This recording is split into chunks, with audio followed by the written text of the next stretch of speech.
Hello friends, કેમ છો? જય શ્રી કૃષ્ણ. આશા છે કે તમે બધા મજામાં હશો અને અમે પણ મજામાં છીએ. અને અત્યારે અહીંયા સાંજ પડી છે, 6 વાગ્યા છે અને સરસ મજાનું વેધર છે. કારણ કે હવે અહીંયા ઠંડી પણ નથી, એટલે સાંજ પડે એટલે બધા છોકરાઓ અહીંયા બહાર રમવા માટે નીકળે છે. તો વેધર બહુ સરસ છે. તો હાલની કન્ડિશન પ્રમાણે આપણે જોવા જઈએ તો ફોરેનનો ક્રેઝ લોકોમાં વધતો જ જાય છે. લોકો કેનેડા, UK, ઓસ્ટ્રેલિયા. તો આજે આપણે વાત કરીએ કે કેનેડામાં અલગ અલગ રીતે લોકો આવતા હોય છે. ફોર એક્ઝામ્પલ, સ્ટડી પરમિટ છે, PR છે, વર્ક પરમિટ છે, વિઝિટર વિઝા છે. તો અલગ અલગ રીતે અલગ અલગ પ્રોગ્રામમાં બધા લોકો અત્યારે આવતા હોય છે. તો આજે આપણે વર્ક પરમિટની વાત કરવાના છીએ. કારણ કે મારા પ્રીવિયસ વિડીયોમાં બધા લોકોએ કમેન્ટ કરી હતી કે વર્ક પરમિટ ઉપર વિડીયો બનાવો. તો આજે હું વર્ક પરમિટનો વિડીયો બનાવવાની છું. તો હું તમને સરસ મજાની એવી વર્ક પરમિટની ઇન્ફોર્મેશન આપું તો તમને પણ આઈડિયા આવે કે કઈ રીતે વર્ક પરમિટમાં આવાય અને શું પ્રોસિજર હોય છે. તો અત્યારના સિચ્યુએશન પ્રમાણે લોકોને વિઝિટર ટુ વર્ક પરમિટ કરાવવાનો ક્રેઝ પણ વધતો જ જાય છે. તો આપણે વિઝિટરમાં જે લોકો આવે છે એ પણ અહીંયા કોઈ એમ્પ્લોયર શોધીને કે કોઈ લોયર રાખીને વર્ક પરમિટમાં કન્વર્ટ કરાવી શકે છે.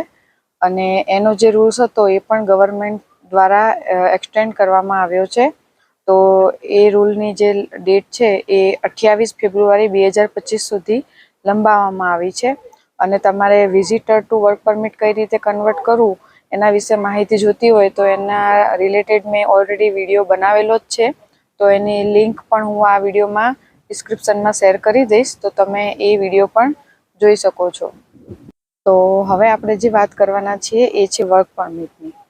તો વર્ક પરમિટમાં કેવી રીતે ફાઇલ કરવી અને કઈ રીતે પ્રોસિજર હોય છે એના વિશે આપણે જાણીશું. તો વર્ક પરમિટમાં એવું છે કે સૌથી પહેલાં તમે તમારી પ્રોફાઇલ ચેક કરો કે તમે કઈ કેટેગરીમાં અહીંયા આવવા માગો છો. તમારી કેટેગરી શું છે, તમારું બેકગ્રાઉન્ડ શું છે, સ્ટડી શું છે, એ રીતે તમે વર્ક પરમિટમાં એપ્લાય કરી શકો છો. તો સૌથી પહેલાં આપણે જરૂરી ડોક્યુમેન્ટની વાત કરીએ કે વર્ક પરમિટમાં તમારે કયા કયા ડોક્યુમેન્ટ જોશે. તો સૌથી પહેલાં વેલિડ પાસપોર્ટ એ મહત્ત્વની વસ્તુ છે. પાસપોર્ટ એન્ડ ટ્રાવેલ ડોક્યુમેન્ટ હોવા જોઈએ. પછી તમે એપ્લિકેશન પ્રોસેસ કરી શકો. પછી જે છે એ છે કે જો તમારે વર્ક પરમિટ પણ બે ટાઈપનું હોય છે, ક્લોઝ વર્ક પરમિટ અને ઓપન વર્ક પરમિટ. એ હું તમને આગળ વિડીયોમાં બતાવીશ કે એમાં શું હોય છે. પણ અત્યારે આપણે જરૂરી ડોક્યુમેન્ટની વાત કરીએ તો એમાં એમ્પ્લોયમેન્ટ ડોક્યુમેન્ટેશન બહુ મહત્ત્વની વસ્તુ છે. તો જો તમે જ્યાં વર્ક કરતા હોય ઇન્ડિયામાં, તો એનું તમારે જે જગ્યાએ કંપનીનું જે તે કંપનીનું તમારે પ્રૂફ હોવું જોઈએ, સેલરી સ્લીપ હોવી જોઈએ, પછી વર્ક એક્સપિરિયન્સ લેટર હોવો જોઈએ, અને જે એમ્પ્લોયના જે ડોક્યુમેન્ટ લાગતા હોય જે તે એ બધા તમારી પાસે હોવા જોઈએ. પછી છે કેનેડાનો જોબ ઓફર. તો જોબ ઓફર એ પણ મહત્ત્વની વસ્તુ જ છે. એ તમારે લેજિટ જોબ ઓફર જે તે એમ્પ્લોયરનો હોવો જોઈએ અને એ પણ તમારે ESDCમાં અપ્રૂવ થયેલો LMIA હોવો જોઈએ. એટલે LMIA મીન્સ કે લેબર માર્કેટ ઇમ્પેક્ટ એસેસમેન્ટ. એ ESDC અપ્રૂવ કરીને આપે અને એ તમારી પાસે હોય તો તમે વર્ક પરમિટમાં એપ્લાય કરી શકો છો. અને પહેલાં એની વેલિડિટી વધારે હતી, હમણાં નવા રૂલ્સ પ્રમાણે LMIAની વેલિડિટી ઘટાડીને 6 મહિના કરવામાં આવી છે. તો હવે નેક્સ્ટ આપણે જે વાત કરીએ ફાઇનાન્શિયલ પ્રૂફ. તો તમે સપોઝ તમે એકલા આવતા હોય કે તમે ફેમિલી સાથે આવતા હોય તો તમને જે વર્ષના, 2 વર્ષના કે 3 વર્ષનું વર્ક પરમિટ અહીંયા અપ્રૂવ થાય છે. તો પ્રૂફ ઓફ ફંડ પણ તમારું મહત્ત્વનું ભાગ ભજવે છે. તો તમે સપોઝ 2 જણા આવતા હોય કે 3 જણા આવતા હોય કે 4 જણા, તો એ પર પર્સન દીઠ ગવર્મેન્ટ ઓફિશિયલ વેબસાઇટમાં આપેલું જ હોય છે કે પર્સન દીઠ આટલા તમારે પ્રૂફ ઓફ ફંડના હોવા જોઈએ.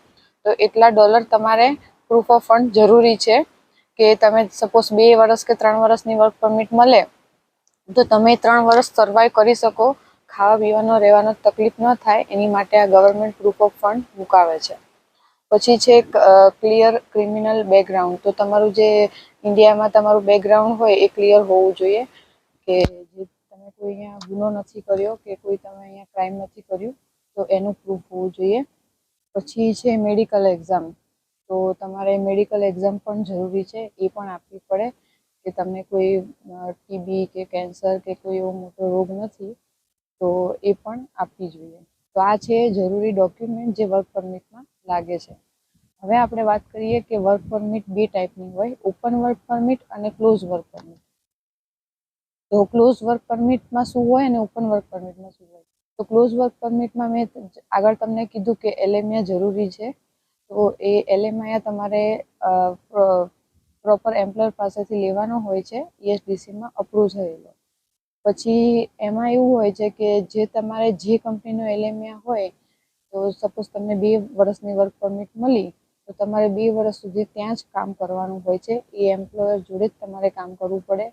અને જે તે સિટીનો સપોઝ તમને બ્રિટિશ કોલંબિયાનો વર્ક પરમિટ મળી, તો તમારે બ્રિટિશ કોલંબિયામાં જ તમારે રહેવાનું ને એ જ એમ્પ્લોયર સાથે કામ કરવાનું. તમે બીજું કામ ન કરી શકો. તો એ ક્લોઝ વર્ક પરમિટ કહેવાય. અને ઓપન વર્ક પરમિટ જે છે એ તમે આખા કેનેડામાં ગમે ત્યાં કામ કરી શકો. ત્યાં એમ્પ્લોયર ફિક્સ ન હોય. તમારે જાતે જોબ શોધવાની અને તમે ગમે ત્યાં રિલોકેટ થઈ શકો. તમને અલ્બર્ટામાં સારી જોબ મળે તો તમે ત્યાં જઈ શકો. બ્રિટિશ કોલંબિયા, ઓન્ટારિયો, જે બી જગ્યાએ તમને સારી જોબ મળે ત્યાં તમે એપ્લિકેશન કરી શકો છો અને જોબ મેળવી શકો છો. હવે ઓપન વર્ક પરમિટ ને ક્લોઝ વર્ક પરમિટમાં પાછું એવું હોય છે કે ફોર એક્ઝામ્પલ કોઈ હસબન્ડ છે, તો હસબન્ડના નામનો ક્લોઝ વર્ક પરમિટનો તમે લેટર લીધો ને એને ક્લોઝ વર્ક પરમિટ મળી, તો વાઇફ એની જે હોય એ ઓપન વર્ક પરમિટમાં કામ કરી શકે છે. તો સપોઝ બ્રિટિશ કોલંબિયાની ક્લોઝ વર્ક પરમિટ હોય, તો હસબન્ડને જો બ્રિટિશ કોલંબિયામાં જોબ મળી તો એને ત્યાં જ જોબ કરવાની, કારણ કે એલએમઆઈ બ્રિટિશ કોલંબિયાનું છે. પણ એના વાઇફને જો ટોરેન્ટો કે અલ્બર્ટામાં જોબ મળે છે ઓપન વર્ક પરમિટમાં સારી, તો એ ત્યાં આગળ જઈને જોબ કરી શકે છે. એની માટે કોઈ બાદ નથી કે એને અહીંયા જ રહેવાનું, એવું નથી. હવે હાલની કન્ડિશન પ્રમાણે જોવા જઈએ તો વર્ક પરમિટની ટાઈમલાઈન જે છે, પ્રોસેસિંગ ટાઈમ, એ 20 વીક્સનો છે, એટલે 20 અઠવાડિયા. પહેલાં ઓછો હતો, પહેલાં 8 વીકનો હતો, પછી 12 વીક કર્યા, અત્યારે 20 વીક છે, 20 વીક્સ. તો અત્યારે 3 થી 4 મહિનાની ગણતરી કરીને ચાલવાનું. અને ઘણા લોકોને તો 6 મહિના સુધી પણ વિઝા નથી આવતા. એટલે તમે કઈ રીતની ફાઇલ તમારી બનાવો છો, કઈ રીતે તમે પ્રોપર ડોક્યુમેન્ટેશન કરો છો, પ્રૂફ ઓફ ફંડ, કે તમારા મેરેજ સર્ટિફિકેટ જો સ્પાઉસ હસબન્ડ વાઈફ જોડે આવતા હોય તો એ બધા જ ડોક્યુમેન્ટ જે છે ડિપેન્ડન્ટના, એ બધા પ્રોપર તમે ડોક્યુમેન્ટ લગાવો, તો તમારે વ્યવસ્થિત તમારી ફાઇલ આગળ ચાલે, પ્રોસેસ થાય અને રિજેક્શનના ચાન્સ પણ ઓછા રહે. તો વર્ક પરમિટમાં પણ 2 વર્ષના કે 3 વર્ષનું વર્ક પરમિટ મળે છે. તો એ તમારું ક્લિયર થાય પછી તમે પીઆર માટે પણ એલિજિબલ થાવ અને તમે પીઆર માટે પણ ફાઇલ કરી શકો છો. અને અત્યારની કન્ડિશન પ્રમાણે અમુક જે કેટેગરી છે એમાં IELTSની જરૂર નથી હોતી. વિધાઉટ IELTS અને વિધાઉટ જોબ ઓફર પણ તમે એપ્લાય કરી શકો છો. તો એ જે માહિતી છે એ તમે ગૂગલમાં સર્ચ કરશો ઓફિશિયલ વેબસાઇટમાં, એમાં પણ આપેલી છે કે કઈ કેટેગરી માટે IELTSની જરૂર નથી. તો ફ્રેન્ડ્સ, આ હતો એક સરસ મજાનો એવો ઇન્ફોર્મેશનવાળો વિડીયો કે જે તમે લોકોએ મને કમેન્ટ કરીને કીધું હતું કે વર્ક પરમિટમાં વિડીયો બનાવો. તો આવા નવા વિડીયો અને નવી ઇન્ફોર્મેશન સાથે આપણે મળતા રહીશું. તો મારી ચેનલને લાઇક કરો, શેર કરો અને સબસ્ક્રાઈબ કરો અને કમેન્ટ બોક્સમાં જરૂરથી જણાવજો કે તમને મારો આ વિડીયો કેવો લાગ્યો. Thank you.